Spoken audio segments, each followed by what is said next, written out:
काकटपुर रे प्रबल वर्षा स्कूल रे पशिला पानी छात्र छात्री और शिक्षक हंतसंत।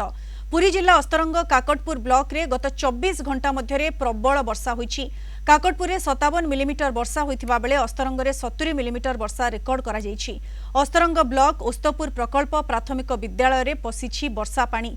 श्रेणी गृह रे पानी, स्कूल परिसर रे आंठुए पानी, क्लासरूम रे पानी पसिबारो पिलांक बही, मध्याह्न भोजन चाउल सबु भिजी जायछि।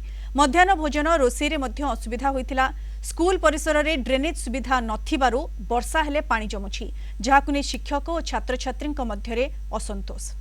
प्राय 70-80 सेंटीमीटर वर्षा जो है से टोटल ये जो प्रिंसेस भितर स्कूलटा अच्छी चारिपटे ढीप जगह आउ ये भी खाला जगह तेणुक जिते वर्षा प्राय 2-3 फुट पानी उठीगला तेणु से टोटल घर भितर पशिगला। ड्रेनेज काम करी जो कामटा अधा अच्छी से सरपंच महाशय जब से कामटा कर दिए मेन रास्तार गोटे छोट पकई ड्रेनेज व्यवस्था करते ये असुविधा सबुदिन दूर हो जाता।